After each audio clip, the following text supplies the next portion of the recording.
અમદાવાદમાં લગ્ન માટે ડેટિંગ એપમાં યુવતી સાથે છેતરપિંડી થઈ છે। હેલ્થ ઇન્સ્યોરન્સ કંપનીમાં પ્લાસ્ટર મેનેજર તરીકે કામ કરતી લગ્ન માટે ડેટિંગ એપમાં સંપર્ક થયેલ શખ્સે છેતરપિંડી કરી છે। સાયબર ક્રાઇમ પોલીસના પીએસઆઈ તરીકેની ઓળખ આપવામાં આવી હતી। સોશિયલ મીડિયા મારફતે સંપર્કમાં આવી બંને વાતચીત કરતા હતા। રૂબરૂ મળી હિમાંશુ પંચાલ નામના શખ્સે વિશ્વાસ કેળવ્યો। વાતોમાં ભેળવીને શખ્સે 79,000 રૂપિયા લઈ લીધા હતા। પૈસા માંગતા યુવતીને શંકા જતા છેતરપિંડી થઈ હોવાની ખબર પડી। નવરંગપુરા પોલીસ સ્ટેશનમાં પોલીસ ફરિયાદ નોંધવામાં આવી છે।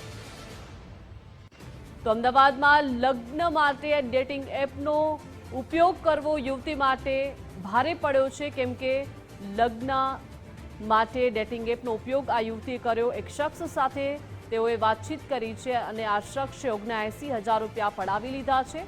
જ્યારે યુવતીએ પરત માંગ્યા ત્યારે છેતરપિંડીનો ભોગ બની હોવાનો યુવતીને અહેસાસ થયો। વધુ વિગતો સાથે સંવાદદાતા અર્પિત જોડાઈ ગયા છે। અર્પિત, લગ્ન માટે ડેટિંગ એપમાં યુવતી સાથે છેતરપિંડી થઈ છે, કોણ છે આ શખ્સ, શું વિગતો છે?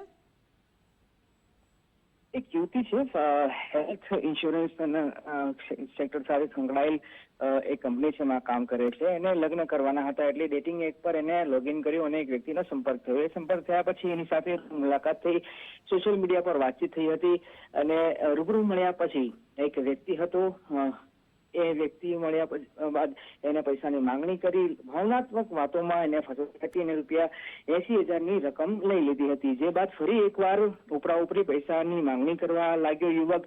જે બાદ યુવતીને ખબર પડી કે એની સાથે કંઈક અચૂકતું થઈ રહ્યું છે, એની સાથે છેતરપિંડી થઈ રહી હોવાની માહિતી મળી। જેના આધારે એને તપાસ કરતા એના ડોક્યુમેન્ટ ક્રોસ વેરીફાઈ કર્યા અને એ વેરીફાઈ કરતા એને ખ્યાલ આવ્યો કે એની સાથે છેતરપિંડી થઈ છે અને એ કેસના આધારે હિમાંશુ પંચાલ નામના શખ્સ સામે નવરંગપુરા પોલીસ સ્ટેશનમાં ફરિયાદ નોંધાવી છે અને ફરિયાદના આધારે પોલીસે તપાસ શરૂ કરી છે। જી અર્પિત, આભાર વિગત સાથે જોડાયા તે બદલ।